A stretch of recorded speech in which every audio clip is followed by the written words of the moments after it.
Ms. Tanya Schuler, the president of the local chapter of the International Federation of Professional and Technical Engineers. Big name tag. And of course, our two guest speakers, Ms. Laura Kneib and Ms. Laura Kneib. It is also my pleasure to introduce the co-chairpersons of PWENG, Ms. Tanya Parypa. I saw Tanya around here. And Ms. Allison Westergaard. If I get both of you ladies, please stand.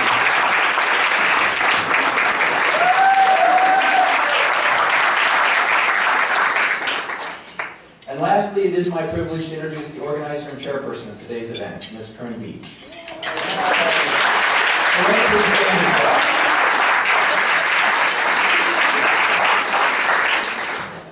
Okay, now it is my distinguished pleasure to introduce the acting commander for the Puget Sound Naval Shipyard and Intermediate Maintenance Facility, Captain James Lee.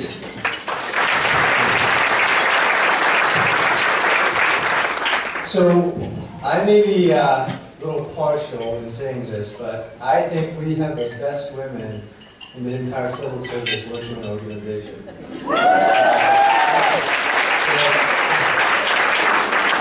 You all are an integral and valuable part of our command, and the dedication and the professionalism, the excellence you bring to the workforce every day is truly remarkable, without which we would not be the same.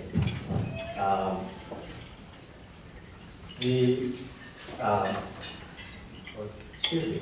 A little nervous here. So many lovely women this morning. Although I get used to that at my home, surrounded by very beautiful women there as well. But back on point here. I mean, the women are everywhere here, and I mean that in the utmost deference. Say that with utmost deference. From the junior-most mechanic to our senior-most leader, that's what we represent, and everyone in between. And I say that quite literally. Our senior civilian, who's an SCS, whose presence is sorely missed because of her travels, is a woman. The bulk of our engineering workforce is led by women. We have women leaders in our production shops. We have women leaders in our project management organizations, and we have women leaders who are department heads. And I could go on naming many others. Truly, you represent our organization. And so, on behalf of my boss, Captain Williamson, I thank our distinguished guests for being with us this morning to help celebrate and honor our women in the workforce. Thank you.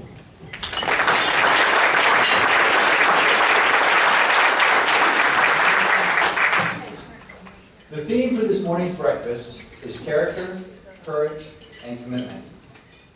I think you will understand the meaning of those attributes as we hear from our two women who have agreed to be our guest speakers this morning. What I'd like to do now is I'd like to now introduce Ms. Tanya Parypa to introduce our guest speaker.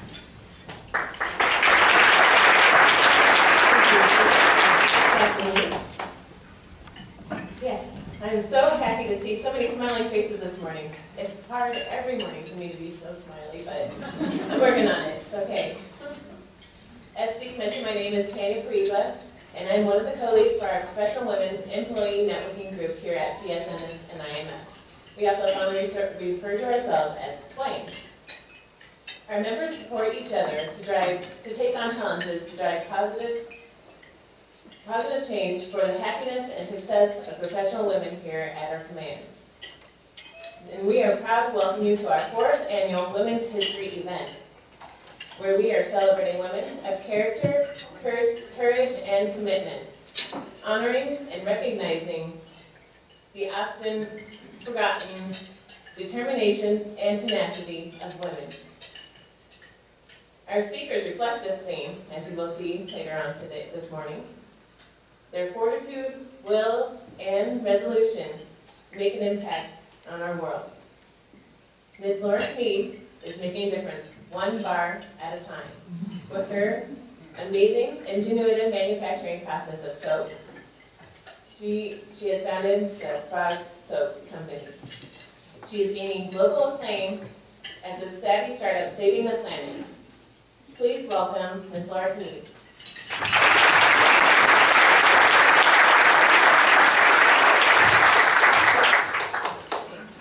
Use this. Ooh. Okay. Well, I brought some show and tell here, and so I might be a little bit clunky using both of these things. Here we go. Oh, I do not know how to use this. Good morning. It's good to see all your smiling faces. The room looks lovely. The daffodils and the first day of spring, I believe today is. Yeah, okay. Well, thank you for having me.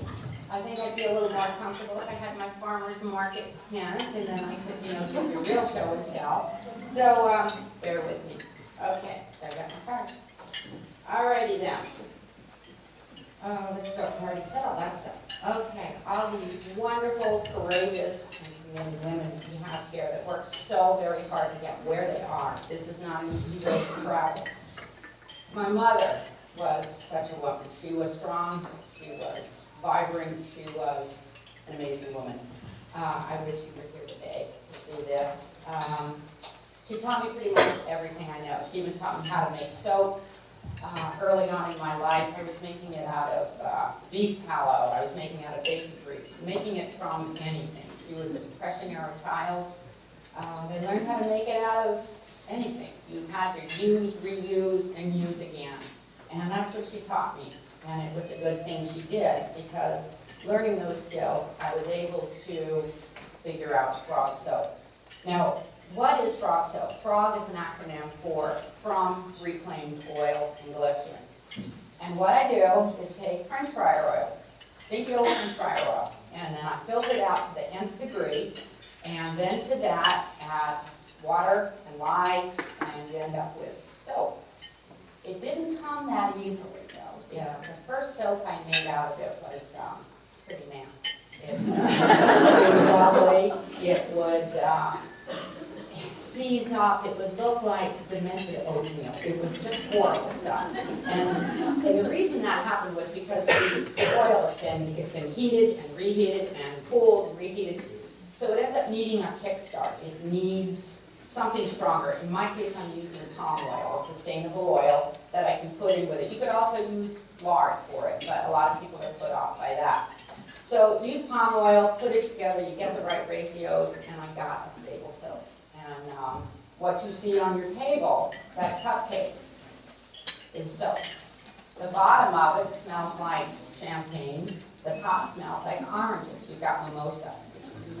Once it's stable, you can make anything you want out of it. Make shaving soap. I got shaving kit. Oh, stuff like this. Well, you can make some of these things around and looking at it. There you go. Okay. Real cupcake. This one out of the pack. Okay. And so the trouble was with it, I made this soap. I had to get people to use it. They got the young thing going, and fried oil. I had a really interesting lady come into the tent one day. Oh, she was smelling the soap and it looked so good. And I said, oh, by the way, I'm going to have French fries. So there is that gut factor. But once you use it, you see it, you smell it. Many of you have a little sample on your table. Most of them are plain, simple shampoo. Take it home, try it, become fascinated with the lather tissue. And the reason I have the plain one, you'll see some that are, I think, ginseng and goat's milk and all kinds of things out there. But the plain one in particular, you can see there is no scent. It starts out with scent, but then once it goes through the process, it can't survive. Lye is pretty caustic, pretty powerful stuff. Let's see, what else have we got going here? Okay, the process itself. Now, most people kind of wonder, what is soap? Most of you out there are watching right now with detergent, and you don't even know it. Check your labels on your soap when you get home. Soap is made from any kind of fat and lye and water, and that's it. That's really all that's in soap. Then you can put soap, you can add scent, you can add color. I had colors from, oh man, all kinds of natural things, paprika, turmeric, cumin. This soap right here, smells like pumpkin pie. This one right here, if you peek inside, you'll see the colors. And they're all natural. There's nothing bad in there. There's a little bit of grit in there from the hard spices, so it makes a great pumice. Wash your hands with it. Here's, let's see, what's this one? Cucumber. Real cucumber. Put them in the blender. Stick them in here. You've got natural color. A little indigo, also natural color. Ladies dye their hair with it, so do men. And there's bits of cucumber here. It's marvelous. It's fantastic for your skin, and it's all out of French fryer oil. Now, the really, really, really cool thing about using French fryer oil is so much of it ends up in our landfill. And I don't know how many of you know it, that our landfill is not here. We put it on trucks. It ends up on a train. It goes down to Oregon. Now, with Frog soap, one of these bars is a little over 1/4 pound of reclaimed material. And that comes from, did I bring that piece of cardboard? I thought I had, I didn't. But anyhow, what I do is take this, it's about 11 pounds of French fryer oil per 16 pounds of soap on regular bar soap. That's a significant amount. And then, let's see, where was I going with that? 1/4 pound? Okay, let me get my little thing here and give you some numbers. Put them here, and you're gonna freak. Hang on. Here we go. I found them. Okay. So with the one bar, you've got 1/4 pound of reclaimed oil and cardboard that I strip off the top layer and wrap that cardboard. 4 bars obviously equals a little over 1 pound of reclaimed material. And the packaging. Now, according to the U.S. Census Bureau, right here in Kitsap County, there are 108,000 homes right in Kitsap County. Now imagine 1 bar of soap in every home in Kitsap County at 1/4 pound each. And then there are 2,914,607 homes in the state of Washington. And then let's take that one a little bit further. 132,452,405,000 homes in the United States. Now keep thinking, 1 little bar on every sink. But work with numbers and be a little realistic. We'll only work with about 10% of them. And that ciphers out to kind of a staggering number of 132,452,000 bars of Frog soap in just 10% of the homes in the United States. You divide that by the 1/4 pound, and you end up with, now this is reclaimed material, just the oil, just the cardboard, 331,113,000 pounds of reclaimed material just in soap. And there's no byproduct. Most of you have probably heard about people making biodiesel fuel. And it's a good way to use up the oil, but it has a byproduct, and that is at about the rate of 10%. And what it is pure glycerin. It's ugly glycerin, but it's pure, and you can use it, and I can make soap out of that as well. It's an incredible grease cutter. So it's the making of Frog soap, when I figured it out accidentally, it was more of a challenge. I had been in a restaurant watching some guys clean out the French fryer with that, and thought to myself, I can make soap out of that. It took a while, but I did it. And then after the challenge, and I realized just what I'd done, I couldn't sit on it. I didn't mean to do this. It just, here I am. That's what I'm doing. So Frog soap has gone from, let's see, in less than 2 years, from my basement and a little tiny space and making soap. Make the soap look good, smell good, so people would want it. Took it out to the farmer's market right here in Bremerton. Wonderful market. Y'all should come out in the summertime. Starts in May, goes till October. Beautiful venue now at Evergreen Park and out at the ferry terminal, which is a marvelous venue. People are coming in from all over the world there. And I didn't even realize that until I was out there hawking soap. So you need to go down there. And then, so moving along, I ended up winning, this is we stuff. ended up winning a Best Product Award, New Product Award for Frog Soap last November, and just could knock me over with a feather.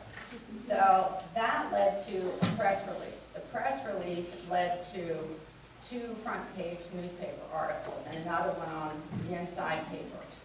The Kitsap Sun newspaper article was picked up by the Associated Press. That wire took it around the world in less than 24 hours. I don't have a subscription to the newspaper, so I couldn't read it. So I had to go online and I looked it up and I found it over in the Guardian in London, the Daily Mail. I mean, the thing was everywhere. It was in, I knew it was me. My picture was in the paper. I knew it. So then I was picked up by Como Radio, and I have no idea what that sounded like. They said it was good. I don't know, probably babbled like this all the time. But anyhow, so I was on the radio, and then that hit the talk radio circuit, and they started talking about this crazy woman making soap out of F.R.O.G. And then I got a call from the Como TV news people, and they came over, and they did a piece on me, and that, thankfully, was just before Christmas. How handy. And I was getting calls and letters from everywhere.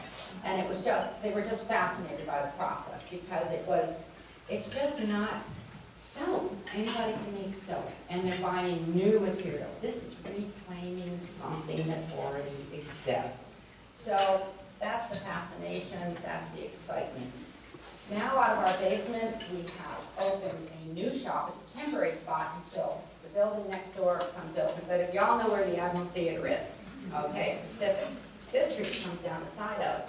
We're going to be tucked away right in the side there for about 3-4 months till the building next door opens up. And you can come in, you can see everything. We'll be able to get demonstrations, tours, lessons, and see it happen, see it being made. And we hope you come down. We hope to be ready by First Friday in Park Watch, which is the 4th of April, I believe. And so, come on out and see it. And I thank you for having me. I hope you read about it. On the table there, your placemat gives you a flow chart of basically what I'm using with pallets and oh, I got the napkin. I forgot to show you this. I've got one hand. I can't really do that with one hand. But again, I'm reclaiming. I'm going to put this down for a second so you can see this. These molds on the reclaiming shipping pallets. That's how they are. And that's the mold. You don't have to pay thousands of dollars for this stuff. I like to make birdhouses. I like to go in the wood shop. So I have all this stuff around, and I kind of stole these from our pile to make these. I stole them actually from the amount of firewood that goes to get our wood-fired hot tub. Now also, this is another thing, the yuck that comes out, that I filter out of the oil, mix it together with the shredded paper off the top layer of the cardboard that goes around this soap. I shred that, I shred junk mail. I mix it all together, wrap it up in a newspaper with a little cotton string. It makes a clean, burning log. It's fascinating, so I can heat my greenhouse. I can heat the main stove in the main house and out the hot. So it's a lot of fun. So there's the mold, and then these are my curing racks. Just a simple slat. They're absorbent. It's a great place to cure soap, which takes 4 weeks, by the way. And then out of that, with my little bitty 7.5-inch blade, I make these soap holders. They are also absorbent. And so they drain beautifully, they're good, they're cheap for reusing something. And these are just pallets that have been kicked to the curb. So you probably see trucks running around stacked high with pallets. You know, some of them they reclaim them, some of them they shred them up. They might end up under your plants. You never know what you're going to have to do. So it's just reusing and reclaiming everything we possibly can. And this one, you got to see this one. You don't have too much fun with this. I got this burlap from Majestic Mountain Coffee up in Kingston, and they're big coffee bean sacks. And then I take those, tear them apart, sew them up, and make this little bag here. And it breathes, it's perfect. Inside this is a bar of soap with gold in it. I have a friend that's got a gold mine in Arizona. And then she would end up with a little bit of sand that it's not cannibal to get the gold out. That makes a great compost wash. this bag, you can bake. Oh, let me get this over. Did I pass? No, I passed you. There we go. So inside here, the bottom layer is gold, and it smells like oranges. And it's a beautiful bar. It's an art piece. So you've got art, you've got all kinds of things going on. You guys can pass these. Smell them. It smells so good. And then, okay, last but not least, and then I'll get out of your way and get the show on the road. This is my Puget soundbar. It's probably, this is my pride and joy. This one, I go out in the kayak and I get seaweed, dry it on the dock, grind it up in a mortar and pestle, and it goes in here. The bottom layer is sand from the beach. The liquid to make the bar is the salt water. And then, yeah, the sand, and there you go. And then I put it in there, a little indigo, pull it up, it looks like waves. And then on some of them, I take sand dollars. If you've ever busted a sand dollar open, you have little burnies in there. Well, you stick those right if you're never going to use it, so you wouldn't want to. So, yeah, so cool stuff.